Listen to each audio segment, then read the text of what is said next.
Voilà, bonsoir tout le monde. Encore un plaisir de vous retrouver aujourd'hui. Troisième journée des soutenances de mémoire de master. D'accord? On a des étudiants, que ce soit en économie, en droit, en sciences de l'éducation, etc. Et aujourd'hui, c'est notre troisième soutenance.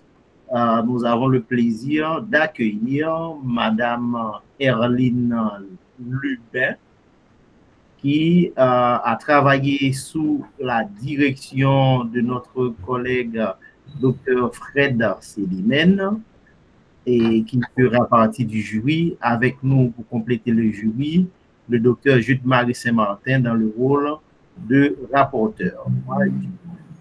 Pour l'instant, votre président de jury. Nous allons passer la parole à Madame Lubin, qui a travaillé sur le sujet intitulé « Ratio de rentabilité et de liquidité sur la performance financière » cas de l'entreprise Mateka SA à Jacmel. Erline, tu as 10 minutes pour nous présenter les principaux résultats de ton travail. Merci, Monsieur le Président, de m'accorder la parole. Monsieur le Président du jury, Messieurs les membres du jury, distingués en vos grades et en vos rangs, honorables invités, bonsoir. Je suis Erline Lubin. Tout d'abord, je voulais exprimer ma profonde gratitude aux membres du jury pour le temps et l'attention accordée à l'évaluation de mon travail. Aujourd'hui, j'ai l'honneur de vous présenter mon travail de recherche intitulé « Ratio de rentabilité et de liquidité sur la performance financière cas de l'entreprise Mateka SA à Jacmel pour la période 2022-2024 sous la direction de Dr Fred Sélimène. » Voici le plan que nous allons suivre pour structurer notre présentation. Chers membres du jury, commençons par l'introduction. Dans un monde économique en constante évolution et compte tenu de l'importance de l'entreprise dans la création de valeur et la valorisation de la richesse nationale, l'exploitation efficace des ratios financiers pour évaluer sa performance et sa durabilité constitue un enjeu fondamental. C'est dans cette optique que les ratios de rentabilité et de liquidité occupent une place prépondérante en permettant aux dirigeants de garantir une gestion financière efficace. Le choix de ce sujet s'inscrit dans le but de développer mes compétences analytiques en matière de performance financière des entreprises en cohérence avec mes évolutions professionnelles futures. Présentons notre problématique. Nous constatons qu'à Jacmel, les entreprises du secteur privé sont confrontées à des défis majeurs qui compromettent leur pérennité. Certains dirigeants ne maîtrisent pas les outils financiers en raison de manque de formation ou par ignorance. Cette situation entraîne une instabilité. De nombreuses entreprises sont créées mais disparaissent rapidement. Par ailleurs, il y a une déficience de contrôle de gestion qui affecte non seulement leur fonctionnement interne, mais également la qualité des services offerts à la population. Suivant ces constats, nous avons posé la question centrale suivante. Quel est l'impact des ratios de l'analyse financière sur la performance financière d'une entreprise? De cette question découle la question secondaire. Comment les ratios de rentabilité et de liquidité permettent-ils de mesurer la performance financière d'une entreprise? Ainsi, nous avons formulé l'hypothèse suivante. L'utilisation des outils d'analyse financière tels que ratios de rentabilité et de liquidité permettent aux dirigeants de mesurer la performance financière de leur entreprise et, en fonction des résultats obtenus, d'adopter des stratégies visant à l'améliorer. Cette partie vise l'intention globale de notre recherche pouvant conduire à des observations. Dans cette perspective, notre travail a pour objectif analyser l'impact des ratios de rentabilité et de liquidité sur la performance financière de l'entreprise. La revue de littérature est un élément vital pour tout travail scientifique. À travers ce cadre théorique, Nous avons l'auteur Lavaux-Robert qui présente les ratios financiers comme étant un rapport entre deux grandeurs exprimées en pourcentage sous forme de tableau de formation des résultats. Nous avons Chandler Alfred Dupont qui présente la performance comme la capacité de l'entreprise à atteindre des objectifs fixés. Pour réaliser ce travail, nous avons adopté des méthodes. Nous avons procédé à une approche mixte, c'est-à-dire une approche qualitative et quantitative. Nous avons également procédé à une méthode documentaire en nous appuyant sur des œuvres antérieures de plusieurs auteurs afin de construire notre réflexion sur des sources fiables et pertinentes. Nous avons également procédé à la méthode d'entretien par questionnaire. Nous avons établi un entretien direct et structuré aux personnes enquêtées afin de collecter les informations nécessaires. Ensuite, nous avons procédé à une méthode d'échantillonnage non probabiliste en sélectionnant 5 personnes, dont 3 membres de l'administration et 2 du service de la comptabilité. Ces 2 départements constituent notre population d'études. Comme outil, nous avons élaboré un questionnaire anonyme comportant 16 questions.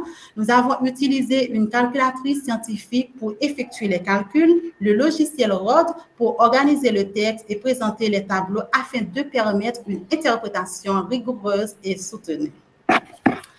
Pour pouvoir vérifier notre hypothèse, nous allons étudier les tableaux suivants. Voyons le tableau ayant pour titre « Présentation de calcul ratio de rentabilité financière de l'entreprise pour les 2 exercices ». Pour pouvoir comprendre la situation financière de l'entreprise Matéka, nous avons fait une analyse horizontale, c'est-à-dire une analyse en tendance en comparant les comptes des résultats, les comptes du bilan ainsi que les résultats des ratios obtenus pour les 2 exercices. À partir de nos calculs, nous remarquons que l'entreprise a réalisé des résultats nets positifs. Donc, les fonds investis par les actionnaires sont utilisés de manière efficace pour générer des profits.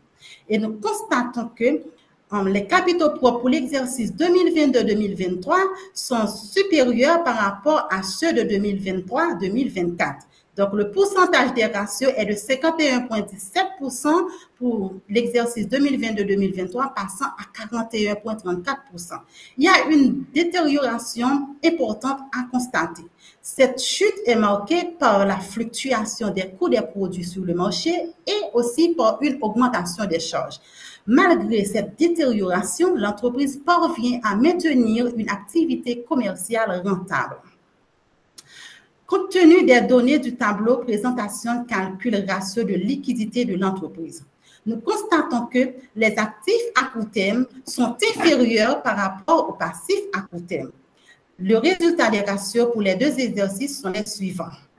0,0792 qui passe à 0,0734. Donc, pour un ratio inférieur à 1, cela implique une insuffisance de liquidité que l'entreprise doit prendre en compte. Donc, nous pouvons dire que l'entreprise ne peut couvrir que 7,92% de ses dettes à court terme avec ses actifs disponibles. Ce chiffre est extrêmement faible et expliqué par le retard des paiements des clients et ensuite des dépenses importantes. En effet, les outils financiers permettent de comprendre et d'analyser la santé financière de l'entreprise afin de prendre des décisions stratégiques nécessaires. Car une entreprise rentable, mais avec un faible ratio, représente un risque de crise de trésorerie. Suivant notre condition de vérification de l'hypothèse, suivant notre condition de vérification de l'hypothèse et les données de l'enquête, l'hypothèse de recherche est confirmée. Pour conclure, nous pouvons dire que les ratios de rentabilité et de liquidité constituent des outils essentiels d'aide à la prise des décisions managériales et permettent de garantir sa durabilité. Pour la réalisation de ce travail, nous avons rencontré des difficultés et même des limites méthodologiques, parmi lesquelles il était question d'accès aux documents scientifiques en raison de nos moyens limités. Il était difficile de trouver une entreprise pour réaliser cette étude à raison de notre champ d'études. Et ensuite, il serait mieux d'utiliser plusieurs entreprises afin de procéder à une étude de comparaison dans le secteur sur le marché. Et nous n'avons pas accès de vérifier certaines données de l'entreprise. Vu la complexité de notre recherche, le temps imparti a été trop court. Suivant les variations constatées, nous avons proposé aux dirigeants d'identifier et réduire les dépenses inutiles, évaluer les ratios de rentabilité de façon régulière afin de suivre leurs variations et ensuite renforcer la qualité de communication interne ou externe afin d'attirer beaucoup plus de clients et les stimuler afin d'accroître les revenus. Ensuite, adopter des tables de suivi de dette afin de suivre de façon régulière l'évolution de ces dettes. Notre travail apportera une contribution significative à la compréhension de l'importance des outils financiers, particulièrement ratios de rentabilité et de liquidité, et constitue une base de données pour les dirigeants de l'entreprise Mapeka ainsi que d'autres chercheurs dans ce domaine. Honorables membres du jury, vos suggestions et vos recommandations seront précieuses pour améliorer la qualité de ce travail. Et nous sommes ouverts à toutes vos questions. Merci pour votre recommandation. Merci pour cet exposé clair. En tout cas, moi, j'ai bien apprécié. Pour gagner du temps, on va passer la parole tout de suite au rapporteur, le docteur Judas-Marie Saint-Martin, et pour vraiment te pousser vraiment en tout cas, te donner une lecture critique du travail. Jude. Merci, Monsieur le Président. Donc, mes salutations à mon collègue, Dr. Fred Selimène. Et je tiens à féliciter donc l'étudiante, Madame Erline Lubin, donc pour sa brillante présentation. Donc, c'est une présentation de très bonne facture. Mais quand même, je me sens perdu donc, par rapport à la qualité de la présentation. Et ensuite, le mémoire considéré globalement. Bien que normalement, le mémoire est bon, mais donc, il y a des imperfections donc, fondamentales donc, que je vais relater plus tard. Mais sur le plan de la forme, je vais commencer avec les remarques de forme. L'étudiante a globalement respecté les règles de l'équilibre. Par exemple, le premier chapitre comporte 15 pages, et le deuxième 15 pages, et le troisième 11 pages. Et bien qu'il y ait des imperfections donc à l'intérieur donc des chapitres, et ensuite en termes de formulation également des types et des chapitres, des sections, donc il faut améliorer. Donc, mais quand même, globalement, l'étudiant paraît respecter les règles de l'équilibre. La bibliographie paraît globalement homogène, mais elle est présentée avec un autre style de police et est mal formatée dans le texte. Donc, il faut surveiller donc, cet élément-là. Donc, il faut améliorer donc, sur le plan de la forme, donc la bibliographie. En plus, globalement, l'étudiante fait montre d'une certaine capacité à bien écrire, mais bien sûr dans certains endroits du texte. Mais dans d'autres, on trouve beaucoup de fautes d'orthographe et de fautes sémantiques. En plus, dans plusieurs endroits du texte, le style adopté est différent. Donc, il faut éviter cela, car cela pourrait traduire que l'étudiante n'a pas pu reformuler certains contenus tirés de la documentation. Donc, il faut relire les textes et ensuite reformuler toutes les données, ou du moins les informations tirées de votre révision de littérature. Et il faut également corriger les erreurs. Donc, c'est un texte, normalement, donc, à relire et pour qu'on puisse le peaufiner. Ensuite, la façon dont Mme Lubin a référencié les paragraphes ne sont pas corrects. À plusieurs endroits, il ne cite pas l'auteur immédiatement après le thème selon, mais après selon, donc elle met donc le parenthèse et ensuite le nom de l'auteur à l'intérieur des parenthèses. C'est comme si, par exemple, selon parenthèse et puis l'auteur se trouve à l'intérieur des parenthèses. C'est pas comme ça, donc on différencie donc et les auteurs. Donc on peut dire selon, par exemple, Providence entre parenthèses 2010 et donc etc. Et donc l'étudiant normalement doit corriger donc ces imperfections là. Mais fondamentalement, et dans le texte, il y a une confusion, surtout dans l'objectif suivi dans ce travail donc par l'étudiante. D'un côté, elle veut mesurer l'importance de l'utilisation des outils financiers dans l'analyse et de la performance des entreprises. Et de l'autre côté, elle veut mesurer l'impact des ratios de rentabilité et de liquidité sur la performance financière des entreprises. Et à mon avis, ce deuxième objectif, c'est un non-sens, car on ne peut pas mesurer l'impact des ratios qui sont des outils donc d'analyse financière sur la performance financière et des entreprises. C'est comme si on dit on va mesurer les outils de mesure de la performance financière sur la performance financière donc des entreprises. Je crois que donc il faut corriger ça. Il faut que l'étudiante se donne un objectif donc assez précis. Et cette confusion, à mon avis, a entravé tout le corps du document, se traduisant surtout par une absence de problème de recherche et une méthodologie confuse et inappropriée. Donc, l'étudiante parle d'une méthodologie mixte, à la fois donc et documentaire, quantitatif. Donc, pourtant, donc c'est pas ça. Donc, il peut y avoir des informations financières, il est vrai, qui sont des données quantitatives, mais on peut faire une analyse de contenu sur des données quantitatives également, mais c'est pas donc la méthode quantitative que cela traduit. Donc, l'étudiant doit remanier la formulation donc de sa méthodologie.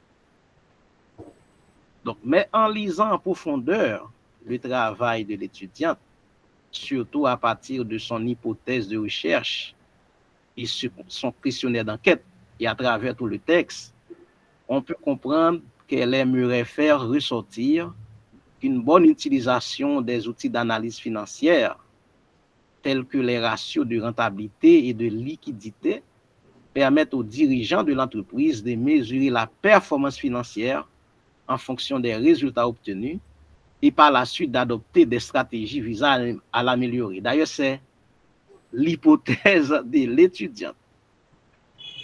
En gros, donc, l'axe théorique de l'étudiante, étant les questions de départ de l'étudiante, illustre déjà cette confusion. D'abord, il y a une première question qu'elle a considérée comme sa question principale. Quel est l'impact des ratios de l'analyse financière sur la performance financière d'une entreprise? D'ailleurs, cette question, cette considération, à mon avis, est un non-sens, et je l'ai dit déjà. Et ensuite, elle a posé donc une autre question, dite secondaire. Comment les ratios de rentabilité et de liquidité permettent-ils de mesurer la performance financière d'une entreprise?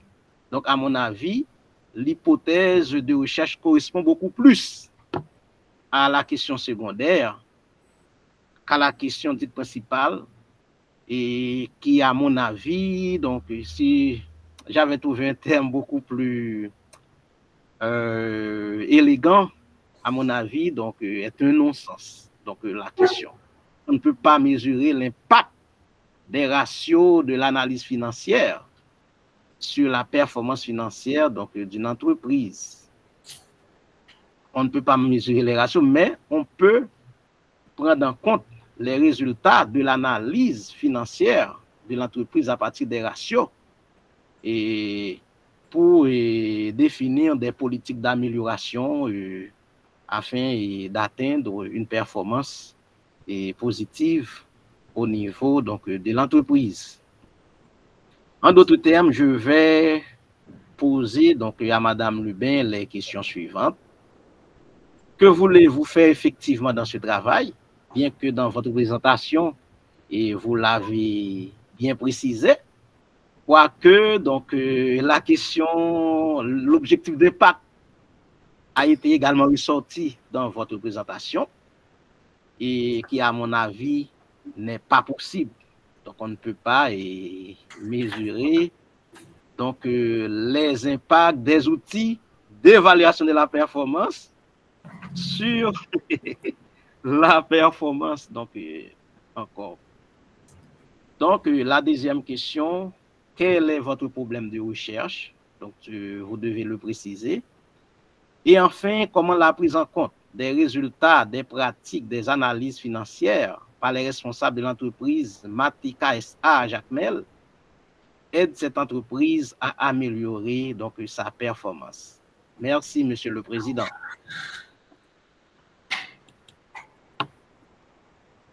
Merci, Jude, pour ce travail, hein, cette lecture critique. Je pense que on a vu à peu près les mêmes problèmes. J'ai eu les mêmes inquiétudes, même si j'ai bien compris que finalement, et c'est ça qu'on reproche aux jeunes, ils aiment bien faire, alors surtout quand on parle de questionnement, ils adorent se poser un certain nombre de questions. Et au final, parmi les questions, ils ont du mal, ils ont toujours eu du mal à bien préciser le problème de recherche. Il n'est pas interdit de poser plusieurs questions, mais il faut établir un ordre de priorité. Il y a une question qui peut être la question de recherche fondamentale, et de cette question pourrait se décliner un ensemble de questions secondaires, dites secondaires, pas des questions qui rentrent en compétition. Dire que la preuve, c'est que le rapporteur a clairement, il t'a déjà donné un élément de réponse, dit que bon, ben, ton hypothèse n'est pas la réponse anticipée à ce que tu as déclaré comme question de recherche. C'est de préférence à ta question secondaire. Ça veut dire que ce que tu as dit avant doit être sauté et n'a pas sa place. C'est tout. Bon, alors, je pense que je vais faire quelques remarques pour aider dans le renforcement, pas pour, et je m'inscris dans tout ce qui a été dit déjà. Je suis totalement d'accord avec Jude, mais je tiens à rappeler quelques éléments pour vraiment t'aider, en tout cas, Erline, à améliorer ton travail. Alors, d'abord, quand on regarde bien, je trouve que quand même, ton introduction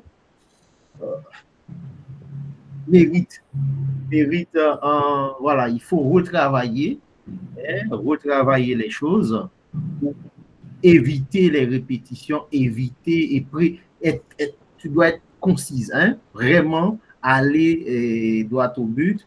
Ça va t'aider à améliorer vraiment le travail.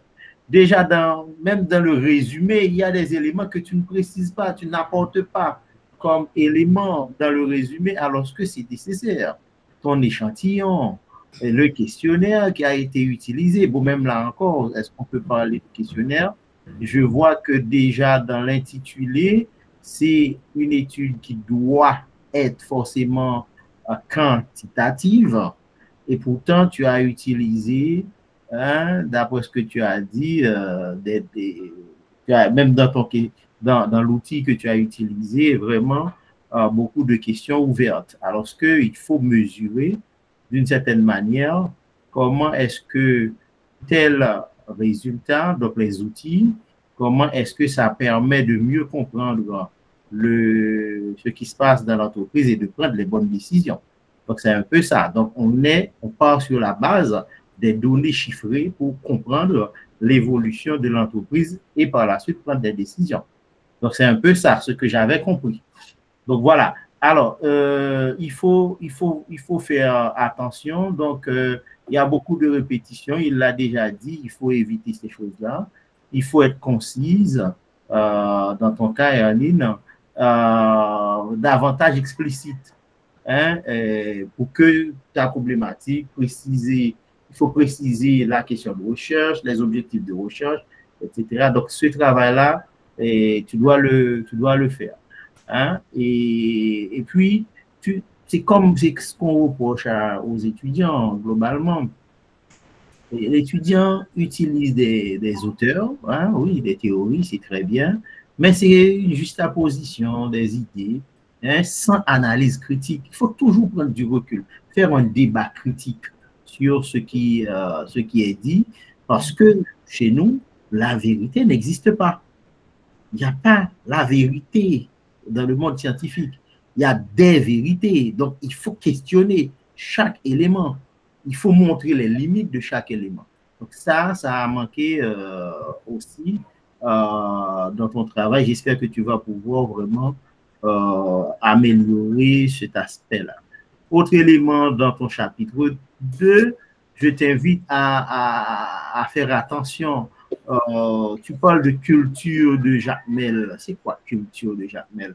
Carnaval, etc. On dirait que tu es parti dans le décor et pourtant tu veux t'attaquer à un problème précis. C'est-à-dire le problème c'est au niveau d'une entreprise donnée.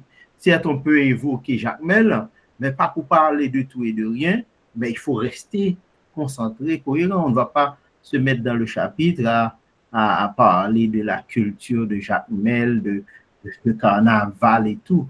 Hein? Oui, on peut citer peut-être pour montrer que ça correspond à des périodes, à des moments forts où il y a des flux qui rentrent et ça permet de mieux analyser la réalité de l'entreprise.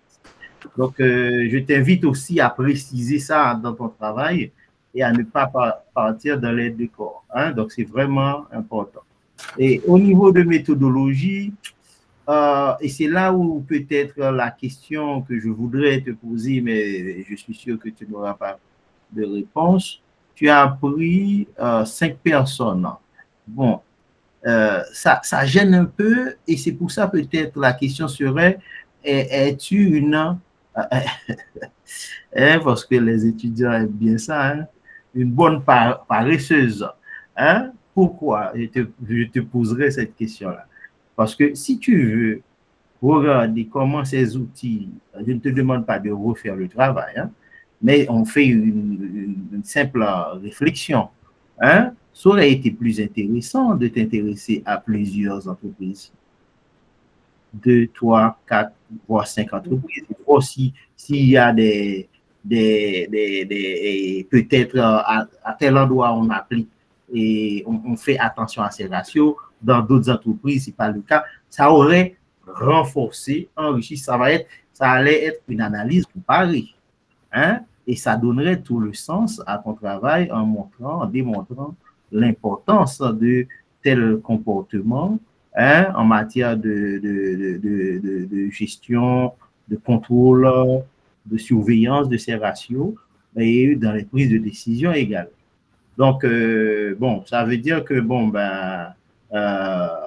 tu aurais pu, et ça se traduit hein, dans ta méthodologie,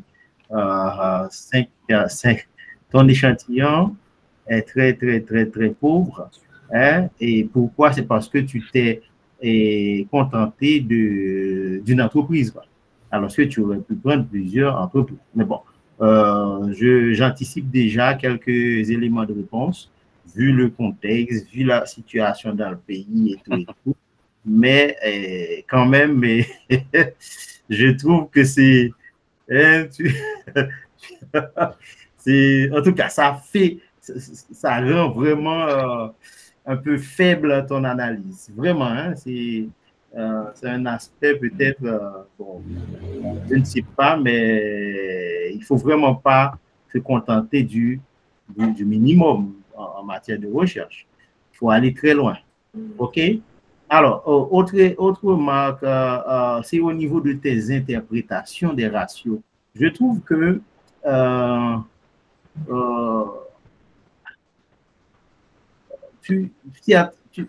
et c'est là peut-être les préoccupations du rapporteur.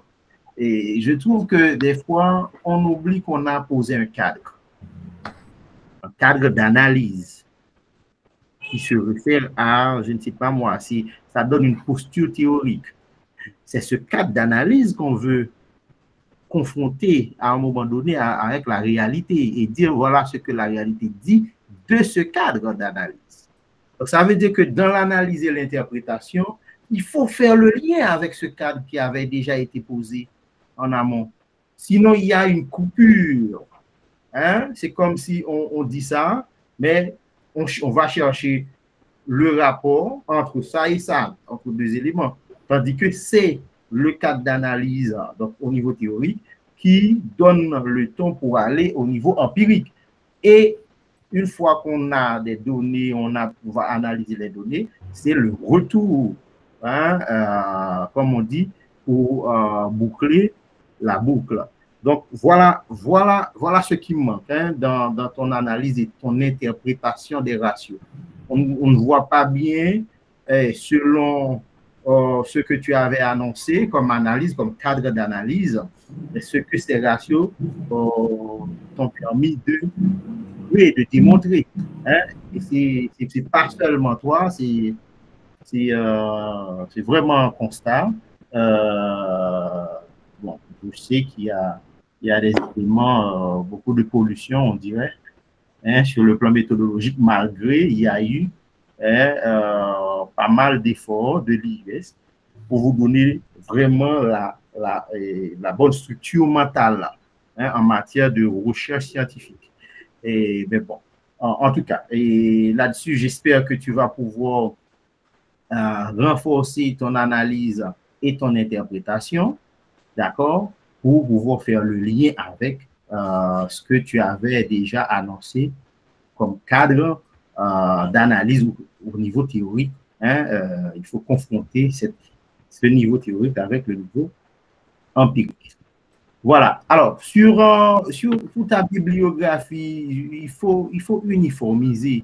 Il faut uniformiser. C'est vrai qu'il y a des éléments intéressants, mais l'IUS est là. L'IUS a un canevas et le canevas dit clairement comment on doit présenter les choses. Hein? Et donc, il faut, certes, il y a un effort, d'accord, mais par moment, il y a des informations et puis qu'il faut donner.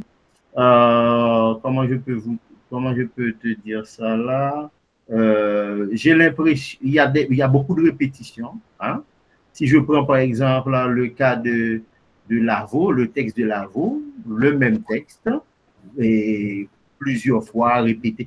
Il faut nettoyer, même si on comprend il y a un effort, mais j'ai l'impression que tu n'as pas fait attention à un certain nombre de détails. Donc, on t'invite vraiment parce que ça fait remplissage. Hein? Ça fait remplissage et ce qui n'est pas bon pour toi.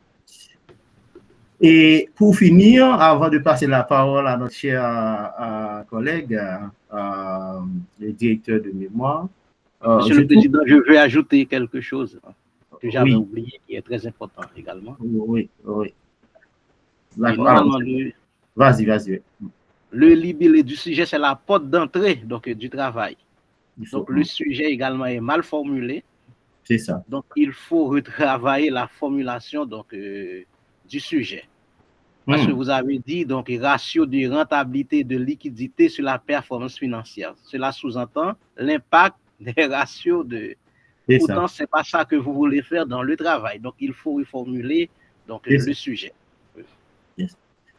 Pour vraiment plus de percussion, pour que ça soit plus fidèle. Hein, c'est plus tu cherches à comprendre comment est-ce que ces gens de... La prise en compte. voilà, servent vraiment la rentabilité, quoi. Donc, bon, on te fait confiance pour trouver le bon sujet, hein, la bonne formulation en tout cas. Voilà. Et puis, enfin, je voulais te dire, il faut, s'il y a un exemple, parce que quand on met les données, on dit surtout, on est dans des données, il y a beaucoup de questions qualitatives, des questions ouvertes. Il faut donner un exemple par moment pour qu'on voit une tendance de comment est-ce que les gens répondent à des questions. Parce qu'il y a des questions qui, il semblerait qu'ils seraient un peu, je ne sais pas moi, par exemple, quelles sont les principales, question 6, quelles sont les principales difficultés rencontrées pour maintenir, améliorer la rentabilité?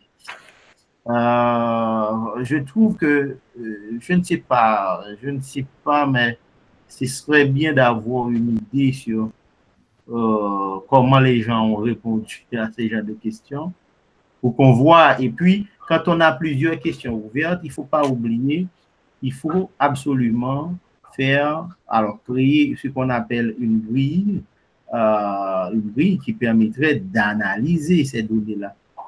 Ça veut dire que, bon, quand on utilise ces genres de dossiers, voilà, donc il faut quand même une grille d'analyse, peut-être thématique, peut-être, je ne sais pas moi, en fonction de certain nombre de paramètres que toi-même tu vas mettre dans la grille qui permettrait de dégager les bonnes tendances.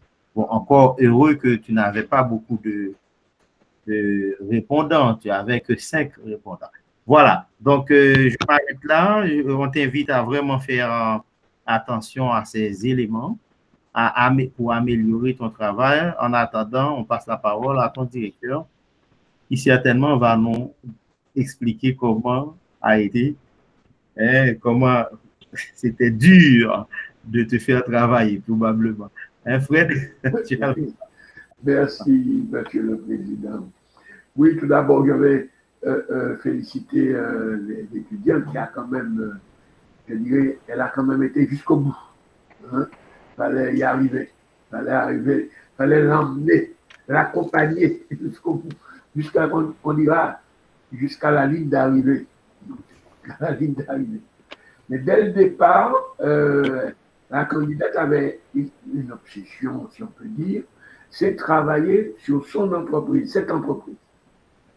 Si bien qu'elle voulait, je crois comprendre que c'est un objectif interne chez elle.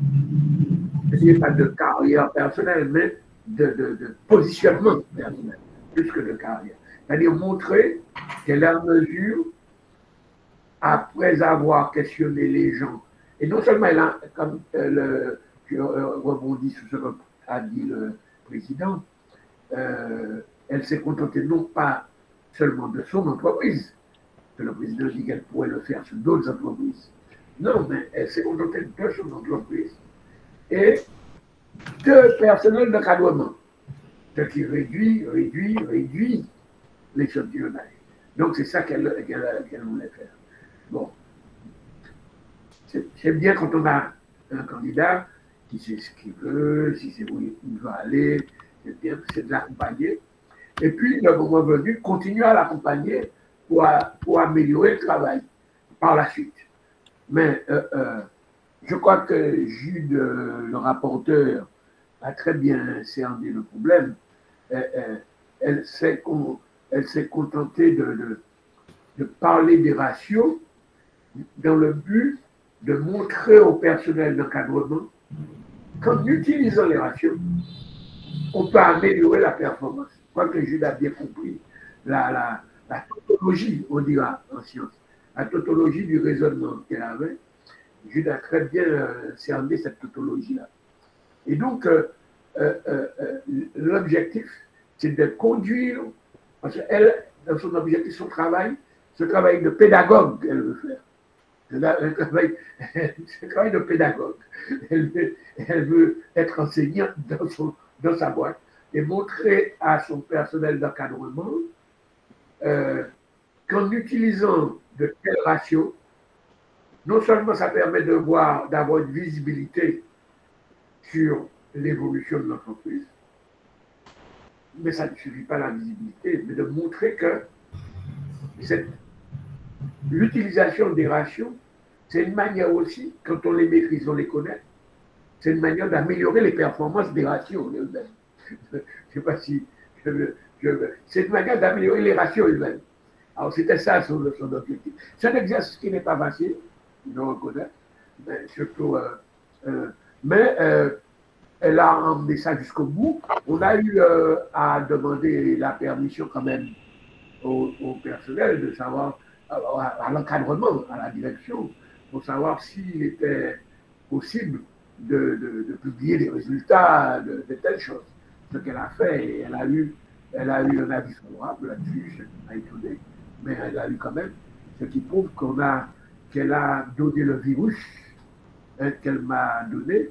Elle a su donner le virus au personnel d'encadrement, qui a accepté qu'elle fasse le travail afin que ce personnel voit l'intérêt des ratios et comprenne que lorsqu'on maîtrise ces ratios-là, eh bien, on peut améliorer les ratios dans le sens de l'amélioration de la performance. Voilà un peu ce que je veux dire. Je ne vais pas te dire la parole, mais toutes ces remarques de forme qui ont été faites, même si elle a respecté globalement quand même le canevas de présentation des mémoires de l'institution, elle a quand même respecté globalement. Elle a fait des efforts sur l'équilibre, n'était pas celui-là. Elle a fait des efforts sur je parle entre octobre, novembre et maintenant, hein, c'est cette traçabilité que je fais, hein, dans mon esprit, puisque je l'ai suivi. Elle a fait un effort aussi dans la relecture, dans les coquilles. On en a corrigé quelques-unes, n'est-ce pas, Erline? On a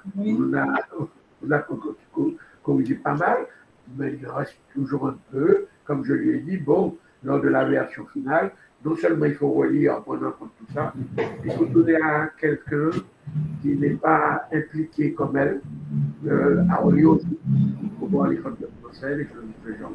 Et là, on est tombé d'accord. Mais en tout cas, elle a aussi fait un exposé oral intéressant. Je l'ai trouvé assez clair, assez net, assez performant. Et je la félicite pour l'expression de son exposé, hein, qui était très clair, très net. Monsieur le Président, voilà ce que je voulais dire, mais que je suis là pour l'encadrer, pour améliorer le travail à partir des remarques que le Président a faites, mais aussi, surtout les remarques du rapporteur. Merci. Voilà. Merci. Alors, Erline, tu as la parole pour répondre à tout le monde. Tu as grosso modo 5 minutes. Donc, merci, Monsieur le Président. En fait, pour répondre à notre rapporteur, il m'a demandé qu'est-ce que vous voulez faire dans ce travail. Donc, déjà, à travers et quel est votre problème de recherche? À travers les constats de la disparition des entreprises rapides après leur création à Jacmel, nous constatons qu'il y a une déficience au niveau des gestions de contrôle interne par l'utilisation des ratios financiers. Donc, c'est à partir de là que nous avons posé des questions. Comment les ratios permettent-ils aux dirigeants de comprendre la santé financière de leur entreprise afin d'assurer sa durabilité? Donc, ces outils-là sont extrêmement essentiels. Nous jugeons que si les dirigeants les prennent en compte et de les mettre en pratique, donc, ils pourront améliorer la qualité de la performance de leur entreprise. En ce qui a trait aux remarques de notre président, M. Providence, avant de continuer, donc, je voulais remercier M. le rapporteur pour les nombreuses remarques dont ils sont vraiment appréciés. En fait, en ce qui a trait aux remarques de notre président, effectivement, donc, j'ai apprécié et ensuite, je les mettre en pratique afin d'améliorer la qualité de mon travail. Merci. Bon, alors, comme tu as fait très vite, hein, non, ouais, donc, est-ce que Jude, tu as répondu, donc, tu veux plus d'éclaircissement? Qu'est-ce que tu as quelque chose à ajouter, Julien? Oui, elle a répondu donc aux deux questions en même temps. C'est ça. Moi, je souhaite qu'elle fait correspondre, en d'autres termes, sa bonne présentation, sa défense avec le document. Donc, la présentation, on voit qu'elle veut faire donc, quelque chose de bien spécifique, qui est très bien articulé, mais le document, c'est un peu différent. Donc, il y a la correspondance entre votre brillante présentation donc, et le document. Voilà, et Aline, tu as bien compris, il faut préciser les choses. Hein. Il ne faut pas partir dans tous les sens. C'est vrai que les chercheurs, hein, ils sont même très doués, hein, ils dansent quand il faut, mais ce ne sont pas des danseurs.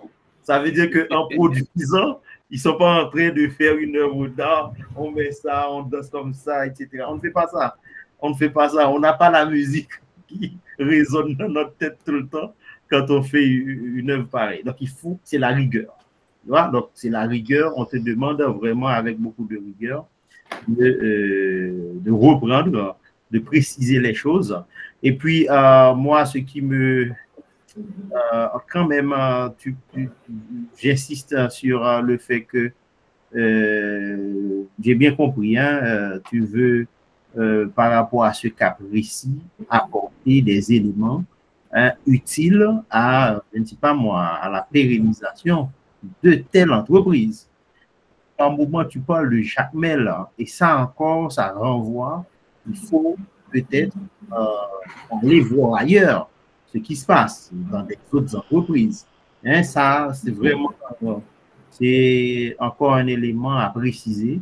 Ce n'est pas Jacmel dans le sens global, puisque le choix est un peu, c'est un choix très, très limité, hein, en matière de représentativité. Donc, c'est une entreprise qui se trouve à Jacmel, c'est vrai, mais c'est pas représentatif, elle n'est pas représentative des entreprises de Jacmel.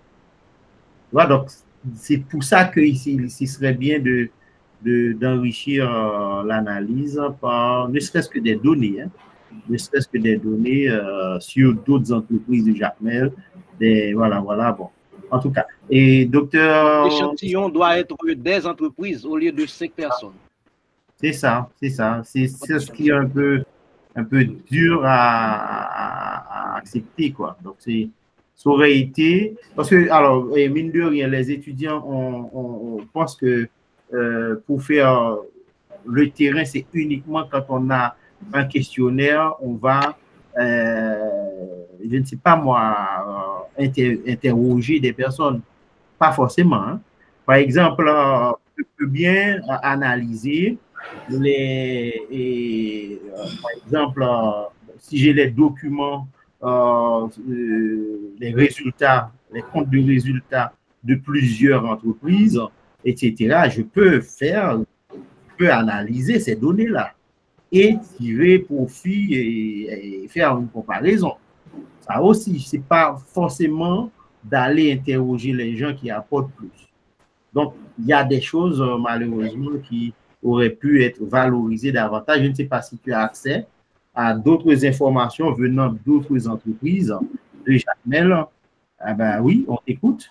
As-tu accès à d'autres informations? En fait, comme j'avais précisé dans mes limites, donc il était difficile de trouver une entreprise suivant notre cas d'étude par rapport à des raisons de confidentialité, parce que ça a un rapport à des données comptables des finances, comme j'avais bien précisé. J'ai été vraiment limitée à certaines informations. On nous a communiqué des informations, on prend des notes, mais on ne pouvait pas vérifier effectivement est-ce que les données sont vraies ou non. C'était là le problème. Et ensuite, j'ai dû changer de l'entreprise choisie parce qu'on m'a refusé plusieurs fois par rapport aux autres entreprises. C'était vraiment difficile. Très bien. Bon. Oui, surtout la culture haïtienne également est un obstacle dans ce sens. On peut tu as bien précisé ça dans tes limites. Oui. Dans ton texte. Oui, effectivement.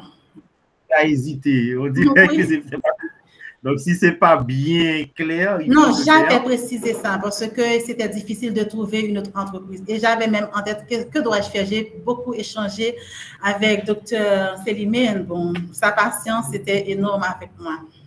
C'est bien. Non, mais il est patient. Même s'il est très rigoureux, très exigeant, il est également patient. Pour moi, c'était un cas exceptionnel. C'est bien de le souligner.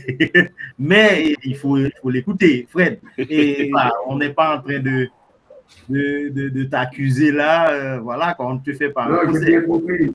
Tu es d'accord? Erline, c'est le point c'est le point Ah ouais, bon, ok. Donc, voilà. Et Erline, est-ce que tu as quelque chose à ajouter avant qu'on termine? Donc, en fait, tout d'abord, je voulais remercier les membres de l'EUS, particulièrement mon encadreur, Dr. Selimène, pour sa patience et surtout son écoute envers moi et sa manière de m'accompagner. Et ensuite, le conseil de l'administration ainsi que le corps professoral pour la qualité de formation dont je suis bénéficiaire. Merci. Voilà, tu n'as pas... Tu es sûr? Tu t'arrêtes là? Non, en fait, j'ai mes amis et les membres de la famille qui sont présents.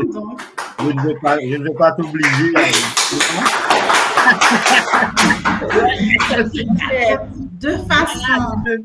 De façon spéciale, je remercie les personnels de l'école KCA ainsi que l'association 100 millions d'enfants en France et les membres de l'administration et du vice-rectorat de l'UNDH à Jacmel et mes enfants, mon mari, mes frères et sœurs. Merci à vous tous. Et à vous.